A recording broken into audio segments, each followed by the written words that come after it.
2 crore kilo बम गिरा।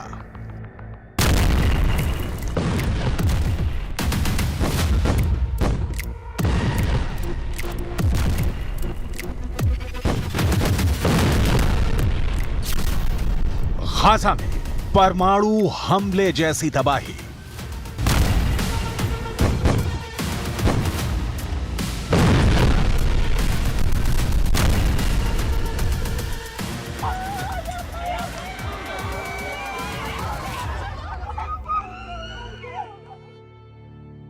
Gaza में परमाणु हमले जैसी तबाही मची हुई है और गाजा को बचाने के लिए कोई भी आगे नहीं आ रहा है।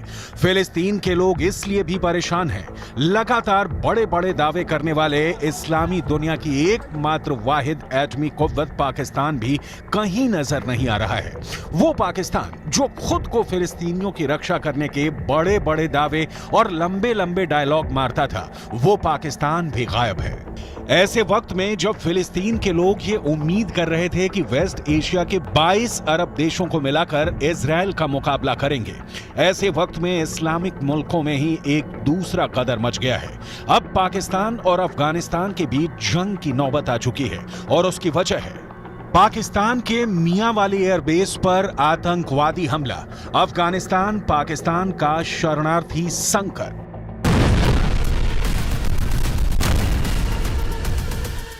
पाकिस्तान के लिए शनिवार का दिन बहुत शर्मनाक दिन साबित हुआ, क्योंकि तहरीक जिहाद पाकिस्तान नाम के एक संगठन ने पाकिस्तान के मियांवाली ट्रेनिंग एयरबेस पर सुबह हमला किया। 9 फिदाइन हमलावरों ने एयरबेस पर अटैक किया। इस हमले में पाकिस्तान के 3 लड़ाकू विमान जला दिए गए और पाकिस्तान एयरफोर्स के जवानों का कत्ल कर दिया गया। इस पूरे हमले में पाकिस्तान के अंदर बहुत भारी तबाही हुई है, लेकिन ऐसा लगता है कि पाकिस्तान की आर्मी अपनी हार को छुपाने की कोशिश कर रही है। पाकिस्तान की आर्मी ने एक बयान जारी कर कहा है कि 4 नवंबर 2023 को सुबह पाकिस्तान की वायुसेना के मियांवाली ट्रेनिंग एयरबेस पर आतंकवादी हमला हुआ। हमले के दौरान पहले से ही जमीन पर खड़े 3 विमानों और एक फ्यूल टैंक को नुकसान पहुंचा है।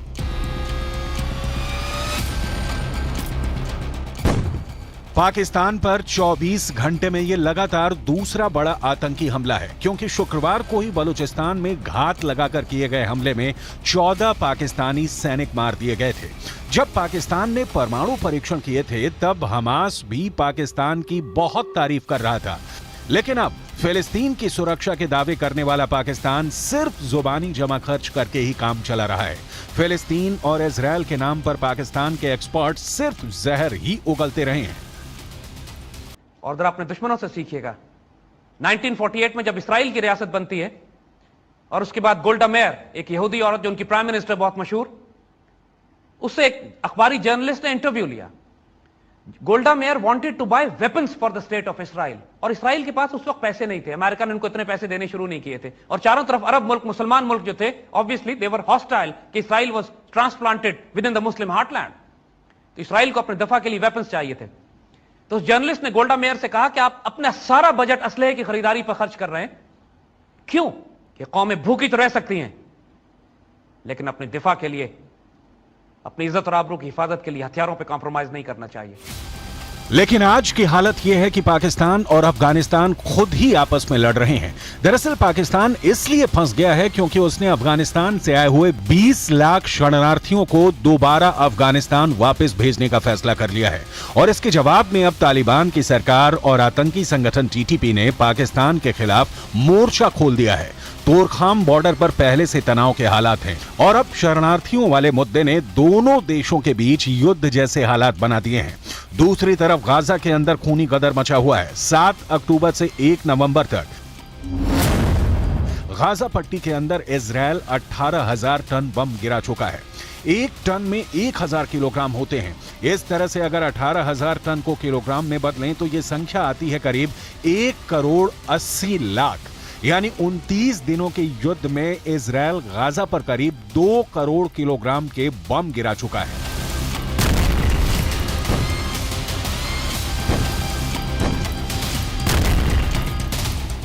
गाजा पट्टी में चीख पुकार मची हुई है। हालात लगातार बिगड़ते जा रहे हैं। अस्पतालों में ईंधन नहीं है, जो ईंधन है उसको भी इजरायल के मुताबिक हमास छीन रहा है। फिलिस्तीन के अखबारों के मुताबिक लोगों की सर्जरी अस्पतालों के अंदर बिना एनेस्थीसिया के यानी बिना सुन्न किए ही कर दी जा रही है। लोग मलबों के अंदर अपने परिवार को तलाशते फिर रहे हैं। लोगों के पास खाने पीने का सामान खत्म हो रहा है। किराने की दुकानों पर कुछ बचा नहीं है। अब तक करीब 200 राहत सामग्री के ट्रक रफा क्रॉसिंग से गाजा में आए हैं, लेकिन यह पर्याप्त नहीं है। 20 करोड़ की आबादी का पेट भर पाना इतना आसान नहीं है। राहत सामग्री की कमी होती जा रही है। पूरा गाजा मलबे में तब्दील होता जा रहा है। 1,40,000 इमारतें ध्वस्त कर दी गई हैं। हालात काबू से बाहर निकलते जा रहे हैं और कोई गाजा की मदद के लिए नहीं आ रहा है।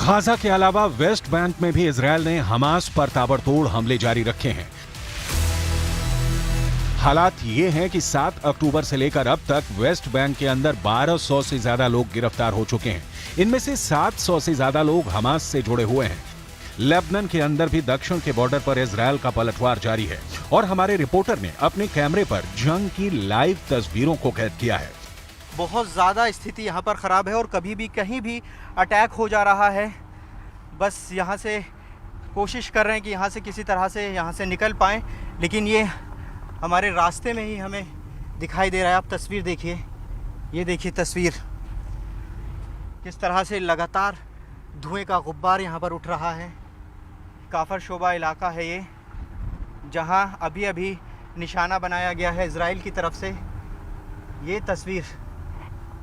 तस्वीर देखिए, ये तस्वीर आप लगातार न्यूज़ 18 इंडिया युद्ध भूमि से दिखा रहा है कि आखिर क्या स्थिति यहाँ पर बनी हुई है। ये देखिए, ये इजराइल ने हमला किया है अभी अभी। मेरे पीछे आप देखिए तस्वीर, मैं आपको दिखाना चाहूँगा। ये इजरायली आर्मी की पोस्ट यहाँ पर है और इसके ठीक पास में ही यहाँ पर हमला किया गया है। तो आप देख सकते हैं कि स्थिति क्या बनी हुई है। इजरायल ने भारी गदर मचा रखा है, जिसकी प्रतिक्रिया दुनिया के तमाम मुस्लिम देशों में हो रही है। ऑस्ट्रेलिया के अंदर सिडनी में फिलिस्तीन के समर्थन में खूब रैलियां निकल रही हैं। लोग फिलिस्तीन के झंडे लेकर नारेबाजी कर रहे हैं, लेकिन इसका असर लगभग जीरो है। लेबनान की राजधानी बेरूत में भारी हंगामा हो रहा है। हिजबुल्लाह के पीले झंडों से सड़कें पटी हुई हैं। विरोध प्रदर्शन के बाद भी इजरायल और अमेरिका को कोई फर्क नहीं पड़ रहा है। तमाम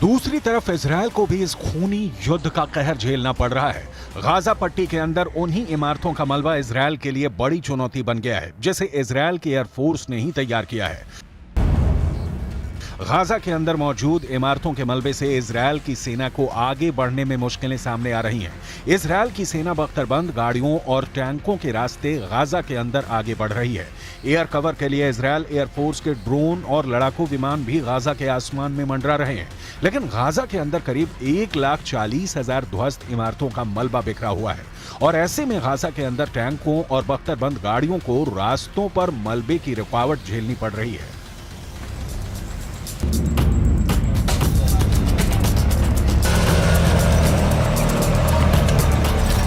इस मलबे को हटाए बिना इजरायल की आर्मी आगे नहीं बढ़ सकती है, लेकिन इसी मलबे को साफ करने के चक्कर में इजरायल की आर्मी फंस रही है और उसको हमास के हमले झेलने पड़ रहे हैं। इजरायल के अखबार टाइम्स ऑफ इजरायल की खबर के मुताबिक जब से ग्राउंड ऑपरेशन शुरू हुआ है, 1 नवंबर तक इजरायल के 25 से ज्यादा सैनिक मारे जा चुके हैं। इजरायल के रक्षा मंत्री योव गैलेंट ने इस पर बयान दिया है कि गाजा में हमास आतंकवादियों के खिलाफ चल रही लड़ाई में इजरायल डिफेंस फोर्स के सैनिकों की मौत एक कठिन और दर्दनाक झटका है। हमारे दिल और विचार उनके प्रिय परिवारों के साथ है।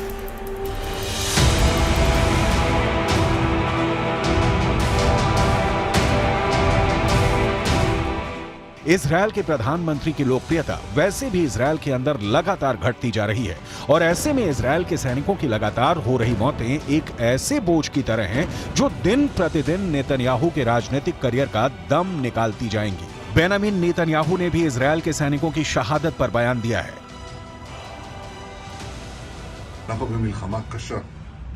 זאת תהיה גם מלחמה ארוכה. יש לנו בה הישגים חשובים, אבל גם אבדות כואבות. אנחנו יודעים, כל חייל שלנו הוא עולם ומלואו. ואני אומר למשפחות היקרות, עם ישראל כולו איתכם בשעת יגונכם הכבד, הקשה מנשוא. אנחנו מחבקים אתכם מעומק ליבנו. חיילינו נפלו במלחמה שאין צודקת ממנה, המלחמה על הבית. ואני מבטיח לכם ולכל אזרחי ישראל, אנחנו נמשיך עד שנמלא את המשימה. אנחנו נמשיך עד לניצחון.